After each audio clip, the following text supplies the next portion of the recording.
escuchando también. Pues me toca el turno de presentar en martes de lectoras y de lecturas y lectores.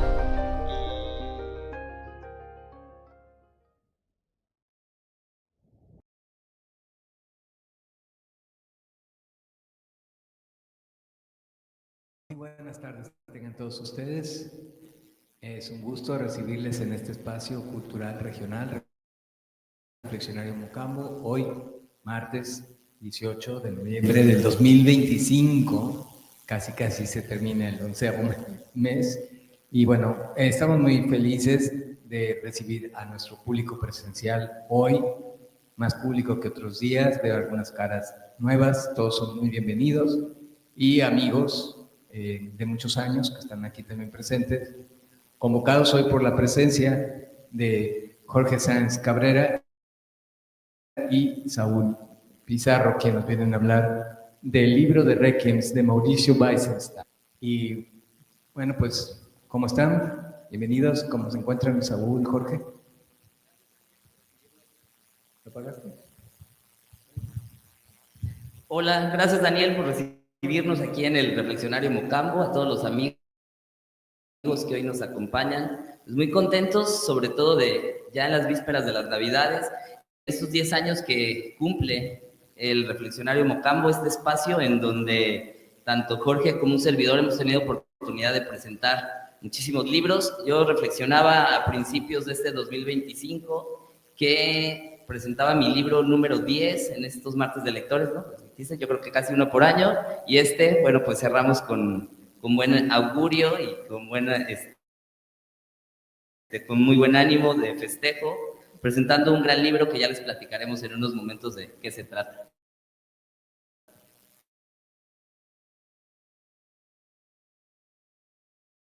Y la verdad también muy contento de los presentes y de nuestros amigos y de los que...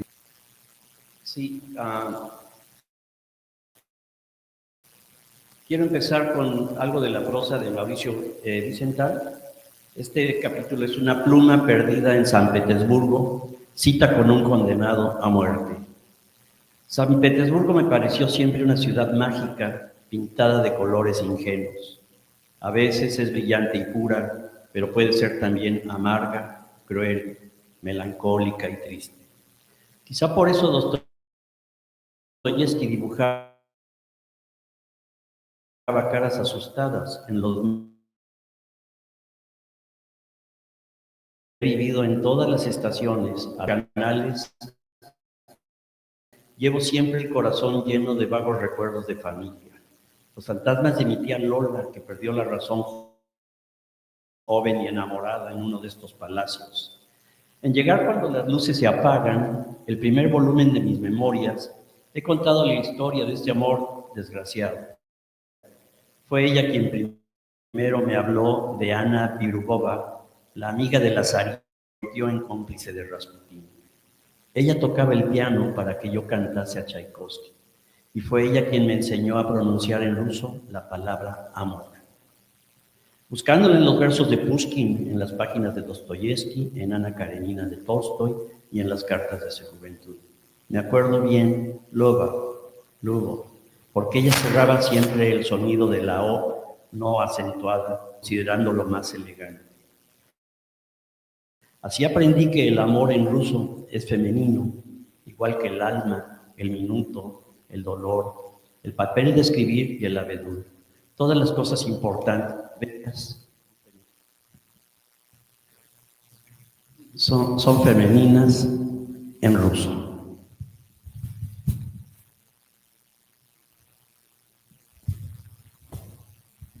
Pensaba en todas estas cosas saboreando mi amargo café.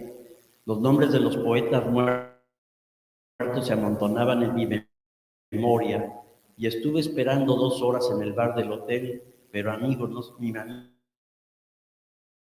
se presentó a la cita. En una librería encontré una vieja. Cuando estaba a punto de oírse el disparo fatídico, un oficial había detenido el siniestro espectáculo, anunciando con condenados. El 22 de diciembre de 1849, a los 28 años, Mikhailovich Dostoyevsky había vuelto a nacer.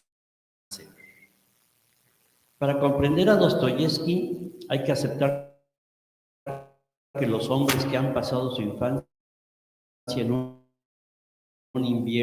infierno y su juventud en un presidio llevan en los ojos un reflejo sombrío, como ciertos ángeles misteriosos que tienen el encargo de abrir las tumbas para resucitar a los muertos. Tormentosos, emborronados por dibujos y cicatrices de tinta, como si las palabras se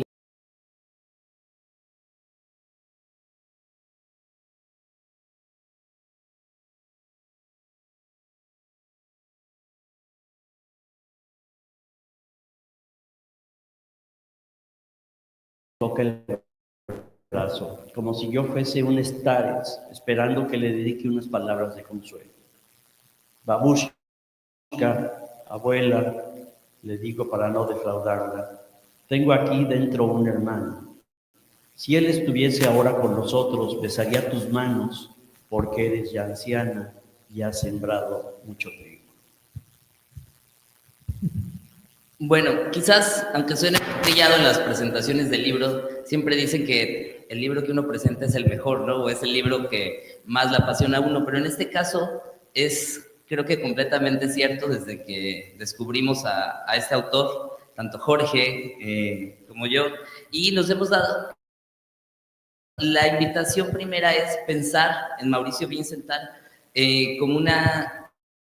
como si encontráramos un tesoro, una persona que ha sido disidente toda su vida, que cree no solamente en la cultura como un escaño para acceder a la burguesía o para sentirte opulente, sino cree en el verdadero cultivo del alma, en ese cultivo que implica acercarse a los aromas, a las semillas, acercarse al arte, pero desde el espíritu del artista. ¿Qué es el artista? El que recorre los caminos, el que anda a pie, el que es sensible ante las causas, el que defiende los ideales, y eso mismo lo ha reflejado a lo largo de su obra. Quiero leerles un fragmento que dice presentando el libro y presentándose a él. Tuve una suerte de vivir en una época culturalmente más rica, más exigente y más intensa. Aprendí lo mejor en los viajes y en las aventuras, devorando los libros que transformaron mi vida, dejándome llevar por los sueños y los deseos, cometiendo y pagando errores. Yo tengo una deuda con los jóvenes y con la vida, y este libro pretende dejar un poco testimonio de ello. Mauricio tiene el don, como lo hemos visto en eso que nos leía Jorge, de platicarnos acerca de los personajes de carne y hueso que existieron, como fue Dostoyevsky, pero además volverlos personajes, ¿no? Sentirnos que estamos en aquella Rusia de San Petersburgo, que estamos en la galera donde condenaron a Dostoyevsky previo a que lo llevaran al paredón, nosotros sufrimos ahí con él, pero también de viva manera nos mete en la Roma italiana, donde un cardenal le renta un departamento lleno de arte, ¿no? Y amanece en una cama imperial con las esfinges de mármol en lo que le llevan el desayuno. Pero ¿de dónde sale Mauricio o quién es Mauricio Vincental? Bueno, les decía que nace en el periodo de la posguerra, nace en Barcelona en 1943. Su padre es de origen, bueno, viene de lo que es la Alta Sajonia y es un poco, tiene también sangre judía, escandinava, y eso hace que él siempre ha dicho que de su padre aprende la cultura y la elegancia, ¿no? Aprende el poderío de este imperio romano-germánico que se estableció por allá, y posteriormente tiene el contraste de lo contrario, de Cantabria y de Asturias, de esta población muy cercana al mar, campesina, cristiana, la parte, digamos que aristócrata por parte del papá y la de la parte real y y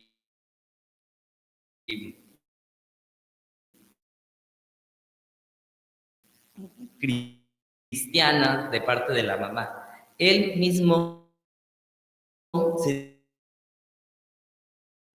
dice que es un disidente de la cultura y no cree, ¿no? Eso mismo, esa misma composición de su personalidad lo hace no creer tener una nacionalidad. Aunque probablemente es español, él dice que es un ciudadano europeo.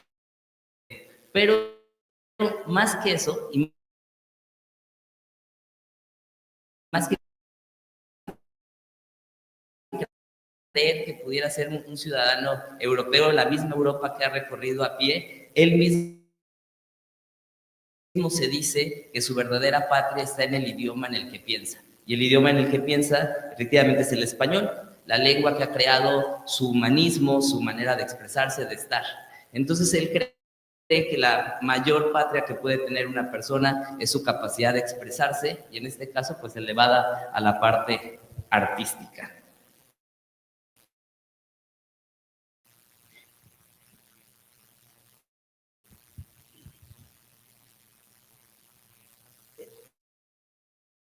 En el cementerio protestante de Capri hay una sepultura con un reloj de sol y una cita de Mazzini escrita en inglés.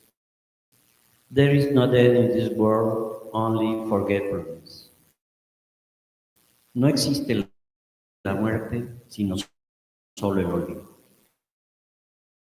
Este libro de Requiem es también, en cierta manera, un libro de memorias, porque en sus páginas he reunido a grandes y pequeños personajes que forman parte de mi vida. Y no se puede sin recurrir a las confesiones personales. Después de muchos años de ejercer el ejercicio de escritor, he llegado a la conclusión de que un libro no tiene interés si no lleva dentro una buena parte del corazón de su autor. Por eso en los últimos años de mi vida me dediqué a recuperar los recuerdos que no había llevado a mis libros o que había ido dejando dispersos en artículos, charlas y citas.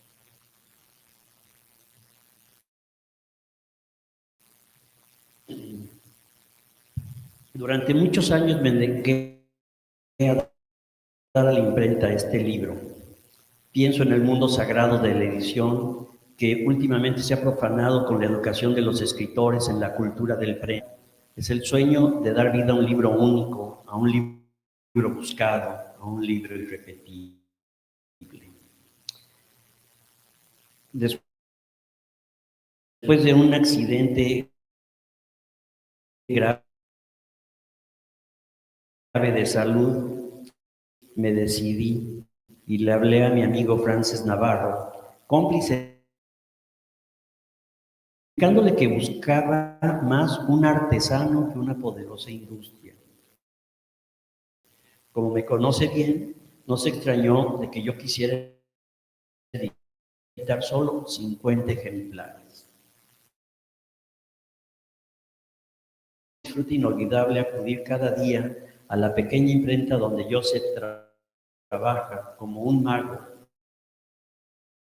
eligiendo papeles según su tacto, buscando letras, componiendo cajas, corrigiendo acentos. Envié los ejemplares numerados a mis mejores amigos, tan contados que me sobraron. Y de repente comenzaron a llegarme noticias de personas que habían leído estas páginas, gracias a que alguna gente tiene la generosa costumbre de prestar los libros que le han gustado. Mi querido Giancillo me envió una carta con su papel timbrado que comenzaba: carísimo, finalmente un poco de alimento para nuestras golosas almas destetas.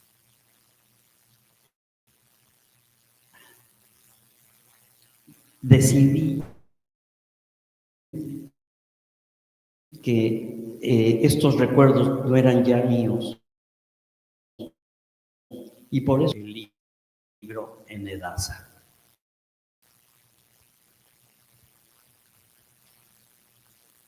Recuerdo que Henry Miller tenía una amiga y el propio Miller se acercaba una y otra vez a la misma librería de Nueva York para ver una época y sabíamos coleccionar, acariciarlos y hablarles. Compartirles, vivió esta que damos por la vida cotidiana. Y eso que se gustan poner así, Stefan Zweig. Stefan era un escritor consolidado que hablaba de historia de la Guerra Mundial, previo a la Segunda. Él era famoso en Europa, en Viena, donde escribía y publicaba sus novelas, pero se desata una guerra terrible que lo hace perder todo.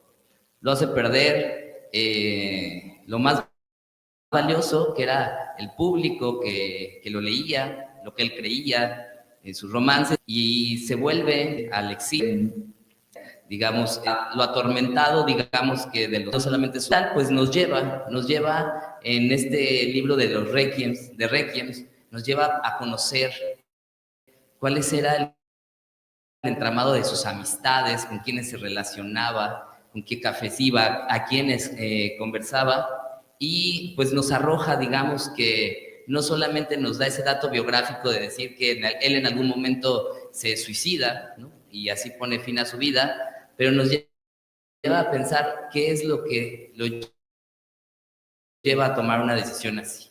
Y dice: he venido a Brasil de Stefan Zweig. Sus héroes se confiesan en la oscuridad, siempre envueltos en el humo o en la niebla. Incluso cuando llegan las semanas enloquecidas del carnaval, se observa ansiosamente si lo está pasando, ¿no? Esa celeridad, ¿no?, con la que vivimos, ¿no?, de cosas que antes se hacían con mayor detenimiento y con mayor arte, se van desplazadas. Y siguiente, por favor.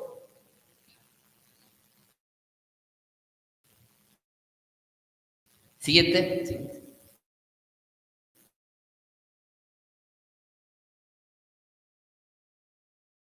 Me gusta mucho. Y hay un libro, él es muy bueno en las biografías. Y hay un libro, sepan cuántos. Y la verdad es que en donde hace una biografía de Balzac y de Dickens y una de Dostoyevsky, la biografía de Dostoyevsky.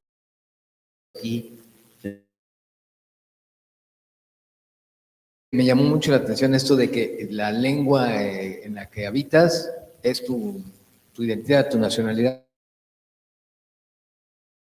porque contrasta con algunos otros escritores, concretamente el caso de Beckett, hay que escribir en otra lengua y algunos que han escrito sí, su verdadera obra en una segunda lengua, como que la segunda lengua ha sido la que les ha permitido destapar toda su posibilidad creativa, cosa que a mí me parece muy difícil en una sola. De hecho, hay un poema de un amigo maya, Jorge Miguel Cocompec, es un poeta maya. Él dice que el lenguaje es la casa de tu alma. Allí viven tus padres y tus abuelos. En esa casa milenaria, hogar de tus recuerdos, permanece tu palabra. Por eso no llores la muerte de tu cuerpo, ni llores la muerte de tu alma. Tu alma eternece en el fulgor de las estrellas y tu cuerpo en el rostro de tus hijos. Por ahí va, palabras menos.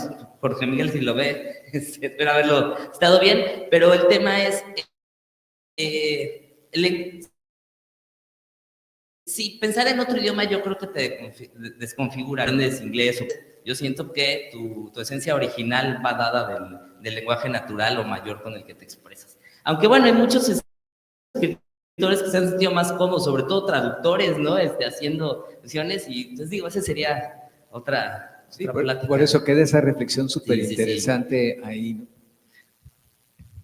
Ahorita no recuerdo el nombre, a ver si Sarita se acuerda de este filósofo rumano que pues tiene que exiliarse en Francia y entonces sus primeras obras son escritas en franceses. Hay muy conocido, Magdalena Larre hace un estudio, un ensayo sobre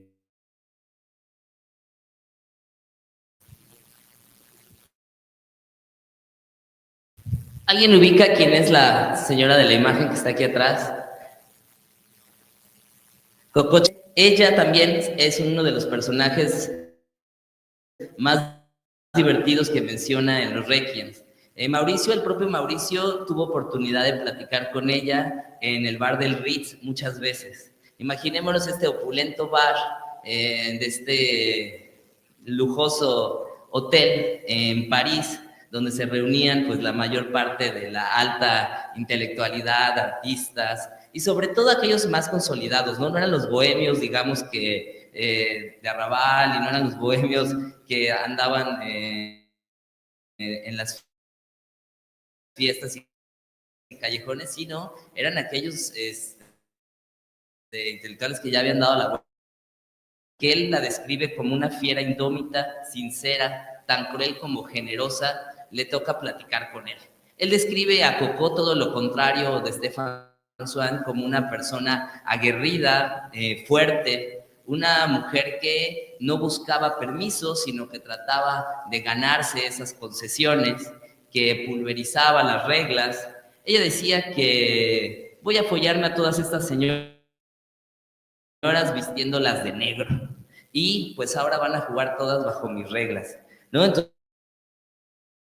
Entonces era al mismo tiempo, ella decía que creaba y las liberaba, digamos que de las prendas tan ajustadas, hacerlas más libres, pero bajo las propias reglas que ella decía, ¿no? También menciona un poco ahí del romance que tuvo con Tchaikovsky, ¿sí? No es cierto, con Igor Stravinsky, con Stravinsky, ya me estaba yo atrapeando en tantos nombres, y pues ella, en este carácter tan fuerte que tenía, decía: las faldas cortas, decía Coco, no me gustan. Una mujer elegante puede enseñar sus piernas, pero las rodillas jamás. Para ella, las rodillas eran un asunto de ingeniería, algo funcional que rompía la elegancia de un discurrir de unas piernas. Entonces, bueno, Coco fue una mujer que impuso no solamente el vestido negro y sus aromas, que transformó el escenario de la moda en París. ¿Me ayudas con la otra diapositiva, por favor? Ahí está Coco en el bar del Pecha, sigue su legado. Oscar. Bueno, a mí un personaje que me gusta mucho y que no quería pasar por alto en este libro que nos hace este recorrido por tantos autores y por tantos lugares de la cultura, sobre todo europea, Mauricio Wiesenthal, es a Nietzsche. Y bueno, esto es por algo, una anécdota muy personal que tengo por ahí en alguna antología, de donde me hice el lector. Aquel libro que se presentó aquí, cómo me volví lector, y es porque a mí alguna persona, un lector más apasionado, fue porque me regalaron unos libros usados y yo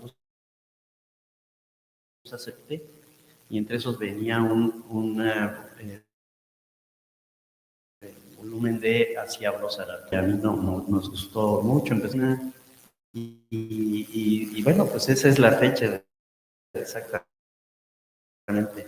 en el año, después de que en la universidad pues estudia uno todo lo que tiene uno que estudiar, ya volví a pues nunca había sido muy lector, ¿verdad? Entonces, más que de cómics, pero ahí tiene algunos años. Esta parte se llama El encuentro con Dionisos, los escenarios de Zaratustra. Fue en la Riviera de Fiori, entre Santa Margherita y Portofino, donde Zaratustra se apareció por primera vez a Federico Nietzsche en el invierno de 1882. Le gustaba pasear, a veces encendiendo hogueras por los pinares y los caminos que siguen la recortada línea de la costa. Cuando Nietzsche descubre a este profeta en las montañas de la Liguria, vive ya los momentos decisivos de su delirio, y a partir de estos días de 1882 se suceden las tragedias y los milagros de su vida. En la primavera de ese año se enamora en Roma de Luisa Salomé. Sus amigos la llaman así. Es medio alemana. Es en San Petersburgo, mimada por un padre que... Por eso Lu es rebelde y caprichosa, como si estuviera seguro de, como decía ella, si caía, siempre tenía detrás unos brazos abiertos para acogerme. Nietzsche, que había perdido a su padre cuando era un niño, sentía exactamente lo contrario. Lu vivía entonces una aventura mística con Paul Rée, amigo fiel de Nietzsche, y esta relación había despertado ya muchas habladurías en Roma, porque ciertas personas no podían comprender que un hombre y una... En realidad, Paul Rée había sido el primero en chocar con el complicado erotismo de Lu, quien a los 22 años daba ya por concluida su vida amorosa. Y no solo eso, sino que ella, despertando sus celos, acabaría por confesarle que quería ampliar el círculo de sus amistades y deseaba conocer también a Nietzsche. La primera cita fue en San Pedro del Vaticano, junto a un confesionario iluminado por una luz mística. Nietzsche se siente más seguro en las medias luces, donde sus ojos reflejan el fuego de su interior. Y se deja impresionar por los rasgos estudiados y bien trabajados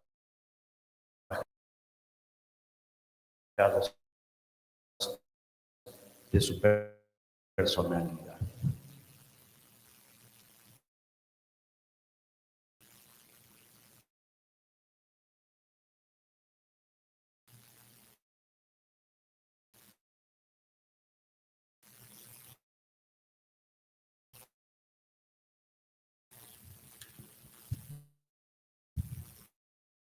A mediados de la primavera, el grupo de amantes místicos se reúne todos italianos, aunque Nietzsche se queja siempre de los lugares muy luminosos que dañan a sus delirios.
Nietzsche rompe con Lu y rompe con su madre y con su hermana y con todos los lazos que le unen al pasado.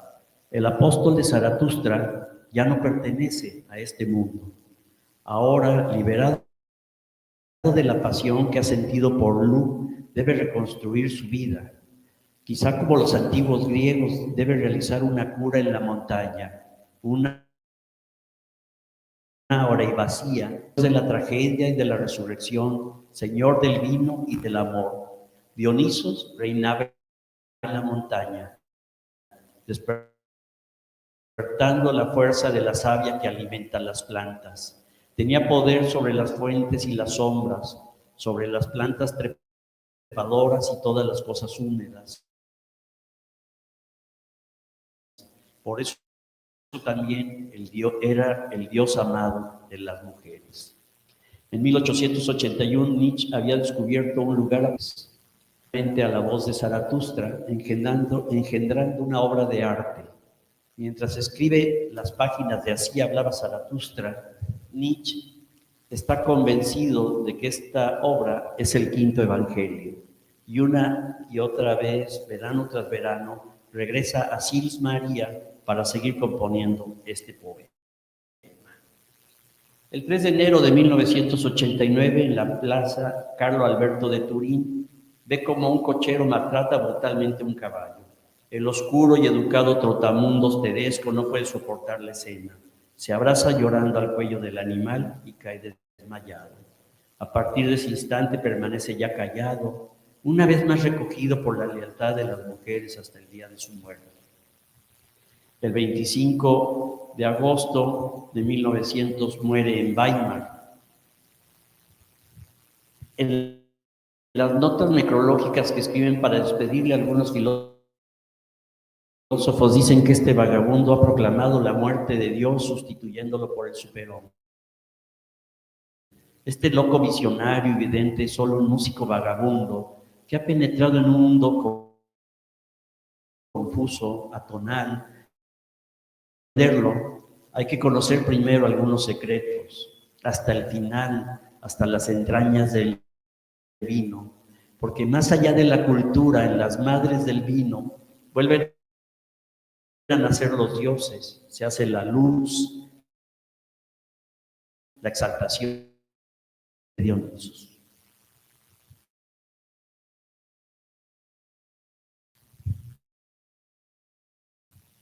Sí. Nos damos cuenta en lo que nos compartió Jorge acerca de Freddie, la académica de estos escritores,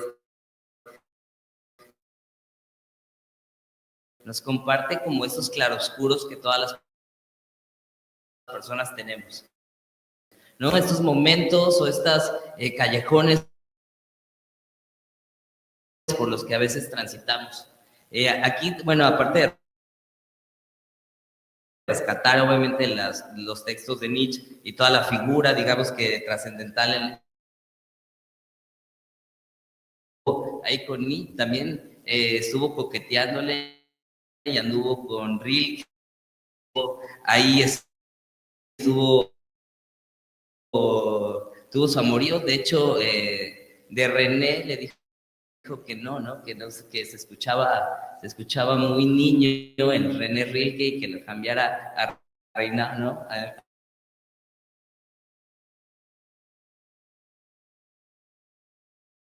Aparte. Entonces yo creo que fue una figura trascendental también para esas figuras europeas. ¿Me ayudan poniendo unas 2 diapositivas adelante, por favor?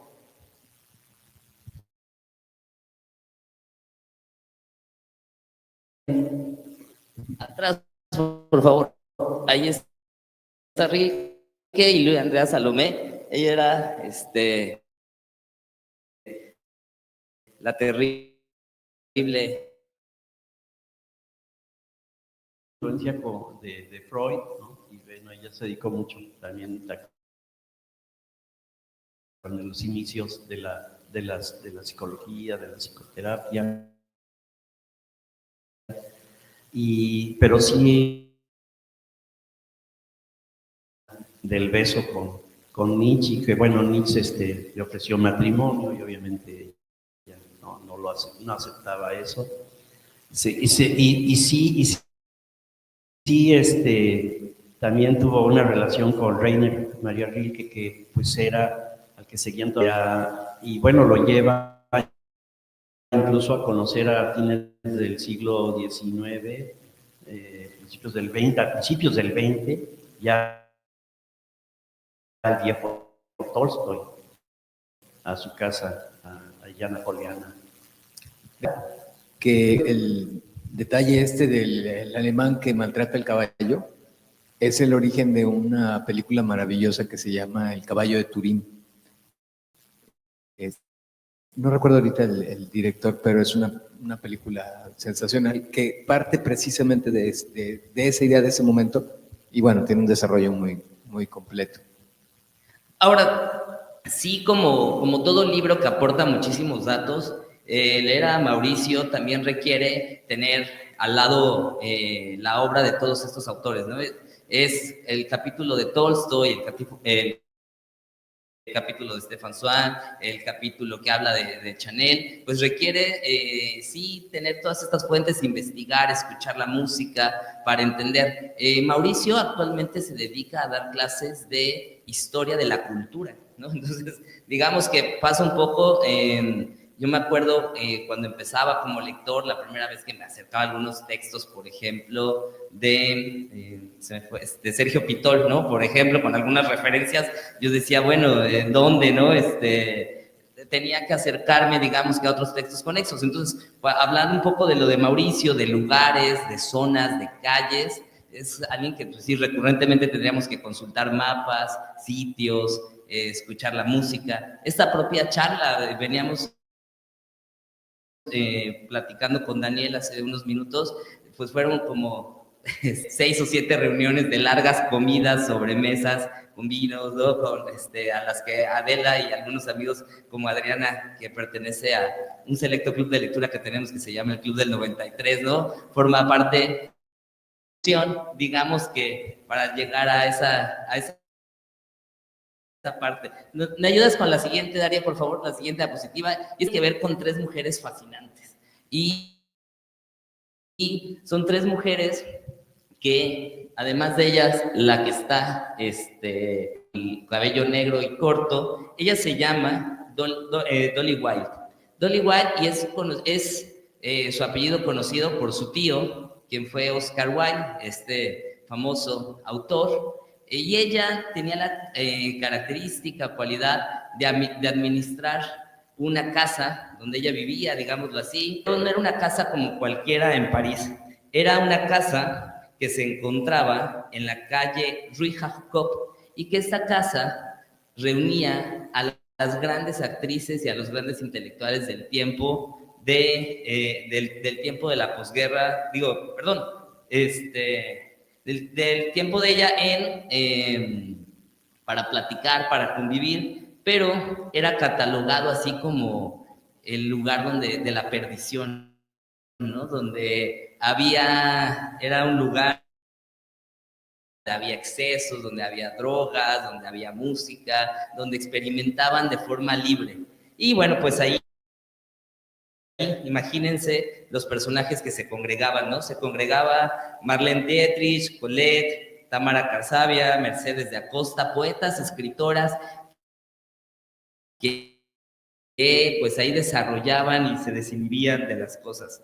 Mata Hari llegó a estar allí, ¿no? Entonces, digamos que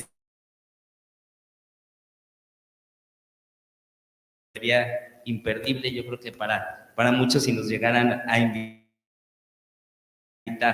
Sin embargo, este personaje que vivía también una reclusión interna y trastornos que le fueron afectando al grado que llegó al suicidio, pero digamos que ella fue como la primera pieza importante en esta liberación bohemia de París y de esta liberación que construyó estas comunidades. Y bueno, la siguiente es Sarah Bernhardt. Sarah Bernhardt, esta actriz famosísima, que su propia vida era, digamos que, la gran obra, ¿no? Ella fue el primer gran espectáculo, ¿no? El propio Oscar Wilde decía, y se confrontaba con ella y tenían pleitos y había tragedias. Inclusive decían que ella misma, pues, los colores del tiempo, del tiempo, ¿no?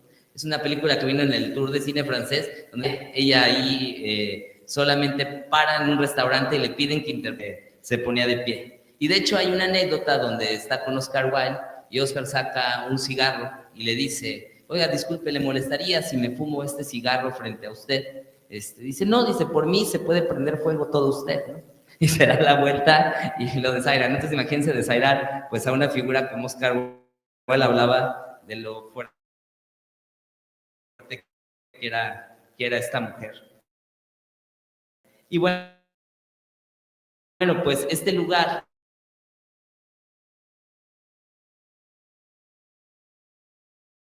un punto obligado por si un día andan por allá.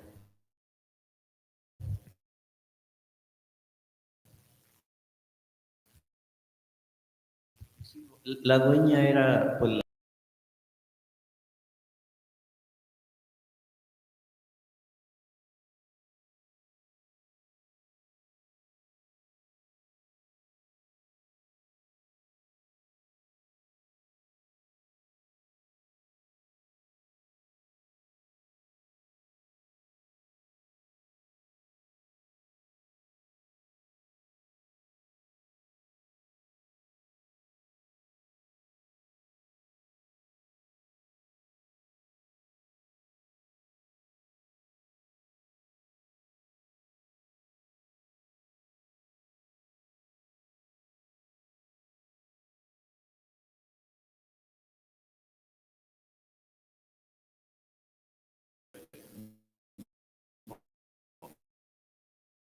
Mozart, habla de Goethe, o sea, bueno, entonces es realmente un libro muy interesante, como una especie de compendio que nos lleva luego a tantas personas ese compendio de todo ese viaje por la literatura y por el arte de esa época. Y sabes qué, Jorge, así como uno muchas veces va de los lugares a los libros o de los viajes a los libros, también hay una resignificación de los espacios cuando los conoces a través de los libros y vas de los libros a los lugares. Y entonces el sitio tiene otro significado. Estos mismos lugares, si los revisitas una vez habiendo leído el libro. Sí, y a mí me pasa mucho con Lisboa, ¿no? Cuando la gente dice, voy a ir a Lisboa, le regalo primero el libro de Saramago por la descripción tan bonita que hace ahí de Lisboa. Lo primero lee este libro y te lleva, ¿no?, al lugar. Justo, ¿no? Y bueno, yo no he tenido oportunidad de viajar a Europa, pero pareciera que la conoces, ¿no? O sea, de cierta manera, yo ya estuve en esa plaza, o llama que él quiere hacer. Y pasaba un poco, digo, me voy a ir a un extremo y Mauricio quizás me jale si es las orejas, si escucha eso, pero pasaba un poco con el ejemplo para los que nos están tanto viendo o están aquí presentes, era un poco como a Chabela Vargas, ¿no? Cuando dicen que contaba anécdotas, que había estado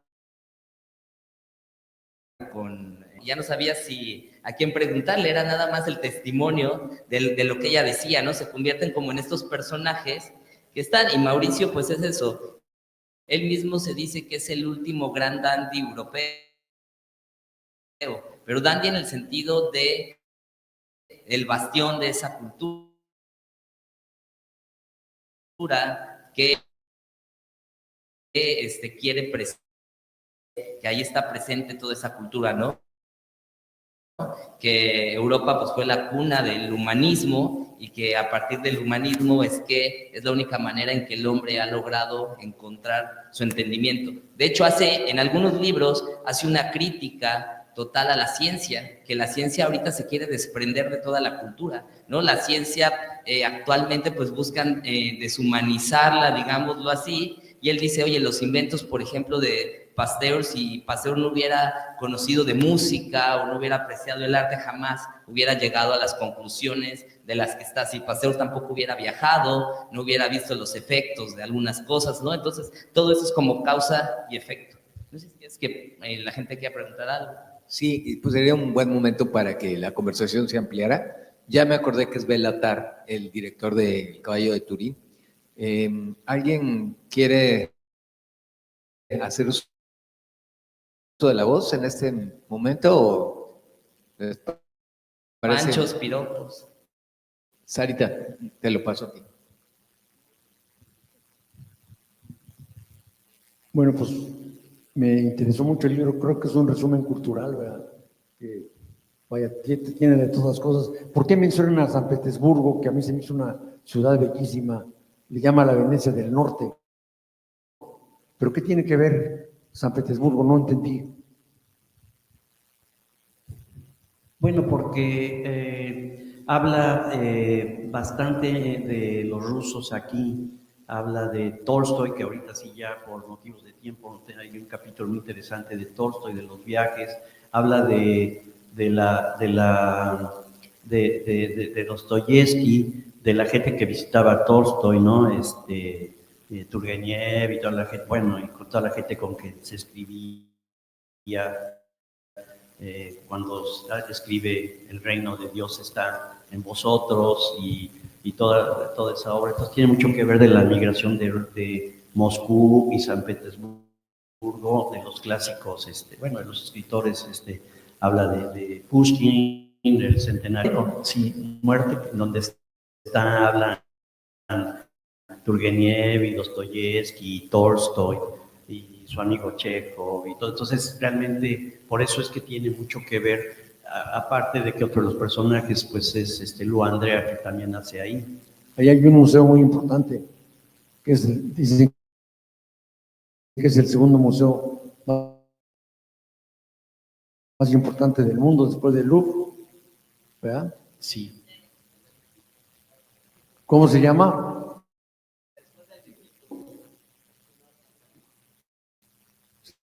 Se me fue ahorita el nombre. Sí, pero sí habla, por ejemplo, de la obra del joyero y de todo lo que hay en esa cultura, ¿no?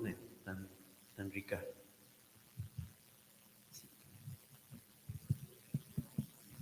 Sarita.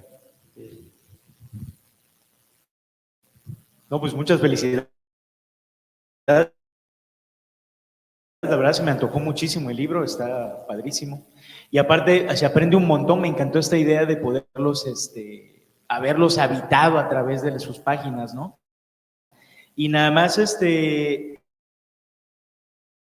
me acordé ahorita que decías de Béla Tarr, del libro, de la película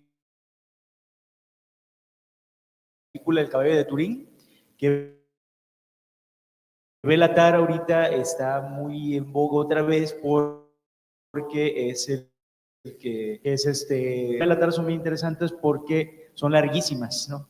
El Caballo de Turín creo que dura 5 o 6 horas y esta película de Satatango dura 8 horas y muchas de sus escenas son muy contemplativas, ¿no? O sea, son escenas que son estáticas muchas veces para apreciar la escena, el espacio y que haya un elemento ahí reflexivo en la película, ¿no? Y ya, o sea, igual dicen que si le quitas las partes contemplativas se te hace de hora y media más o menos, ¿no?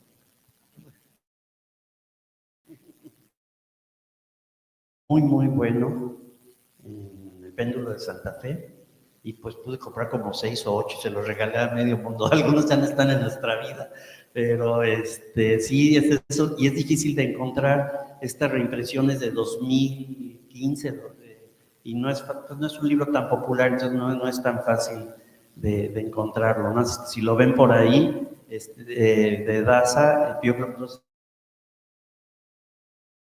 se ha vuelto a reimprimirlo, ¿no?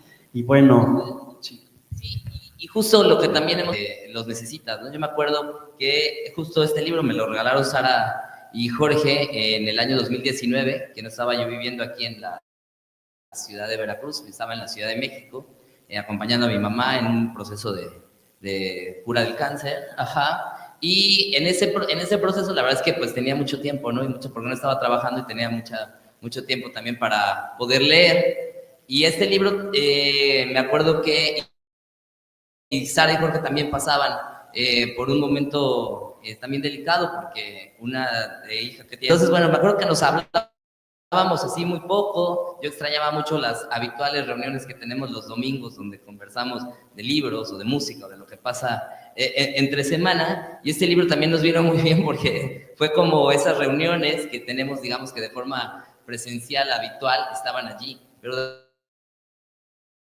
también era un libro que de momento nos cautivó porque nos hacía sentido mucho de lo que nosotros queremos como filosofía de vida, ¿no? Que los libros no son como esta acumulación de conocimiento ni estos personajes, sino que pues son los que nos van formando en nuestra toma de decisiones o cosas. Sí, es un autor muy difícil de conseguir. Cuando vean sus libros, de verdad tómenlos, porque como que no hay luego otra oportunidad de tenerlos, pero bueno, gracias al internet y algunas editoriales los publican de forma digital.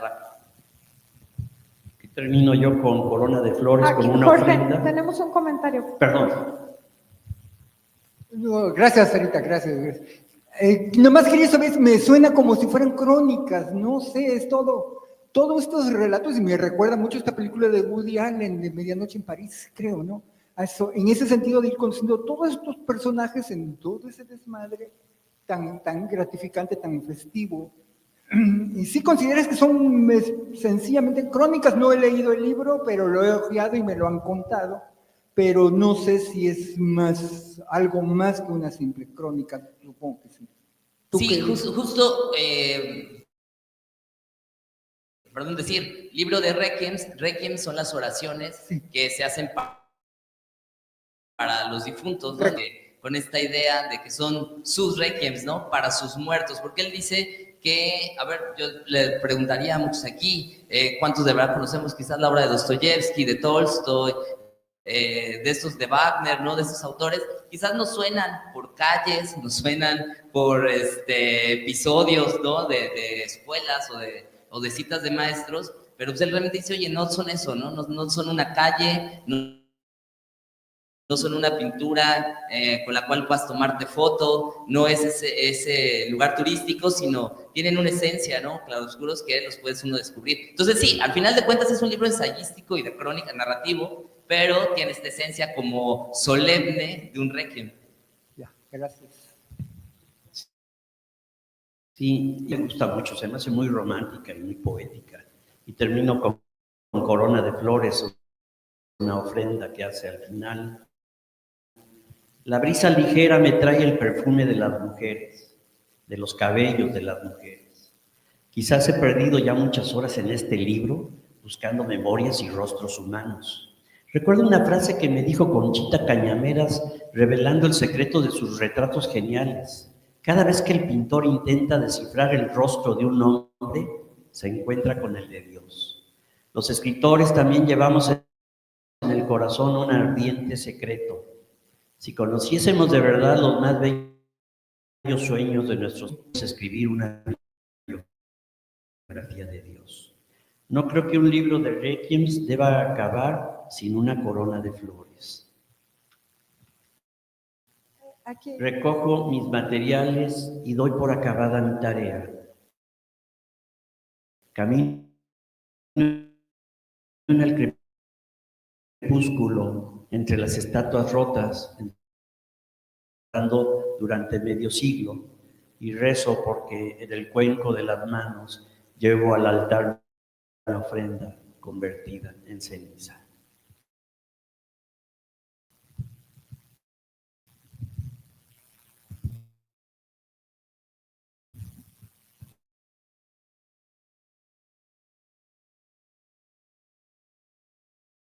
estado escuchando más a detalle, sí se me hace un culto a las emociones, a las sensaciones, ¿no? Bueno, también ya...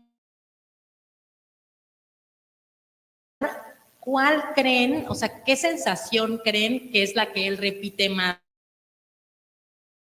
en la novela? ¿Y con cuál se sienten ustedes más identificados? Ya sea los aromas, la escucha, el tacto, ¿no? Porque, por ejemplo, en cada fragmento que tú leíste, Jorge, o sea, repite un sinnúmero de sensaciones identificados con ella. Sí, hemos compartido muchas veces. Es más bien la atmósfera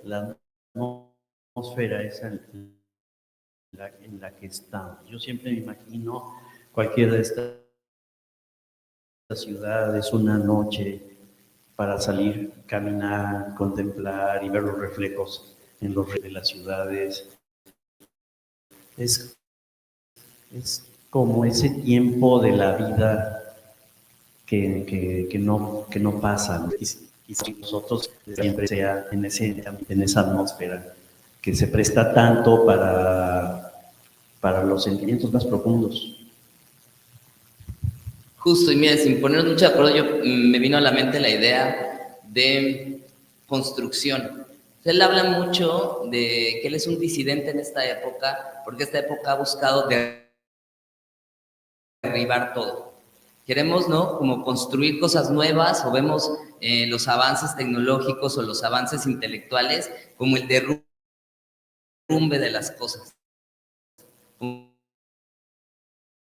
si el pasado no tuviera una verdadera esencia o una historia. Entonces, en este libro de Requiem, casi de su precagnanimidad, ¿no?, desde su esplendor. Y obviamente siempre se cuela en la prosa de él, pues al ser un snob, ¿no?, al ser un dandy de la época, pues se cuelan las grandes comilonas, ¿no?, los vinos. Sí, su trabajo de Mauricio también, él ha escrito libros sobre etnología, tiene un gran diccionario del vino, donde detalla todo vinos antes de que salgan al mercado, ¿no? Entonces, digamos que, como dicen comúnmente también en México, él está en el ajo, ¿no?, de esta cultura, ¿no? Él es el ingrediente, la ajonjolí de esos moles allá, ¿no?, el que está ahí muy, muy presente. Y yo quería también decir algo, que él busca su literatura y él dice que no quiere ser ni quien golpee el avispero, ni quien dé cátedra en una universidad de conciencia, sino que él quiere dejar con el libro ser semilla, levadura para el pan o para la comida de las generaciones futuras. Que si por alguna extraña razón que se pierda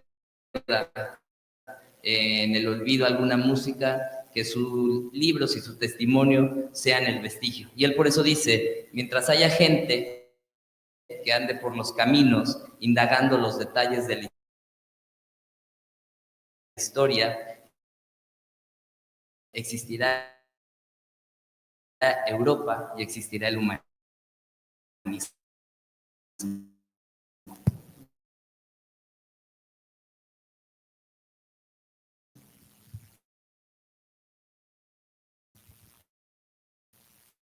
Pues muchas gracias.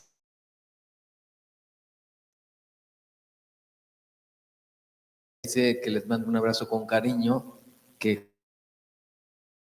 Jorge y Saúl son una bonita charla y son una dupla tremenda. Gran conversación y buena producción. Manda saludos, Michelle.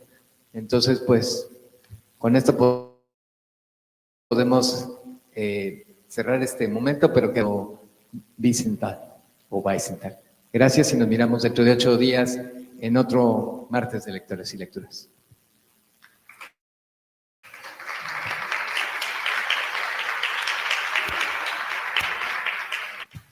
Mi colega Sara me va a apoyar con los avisos parroquiales. O Jorge.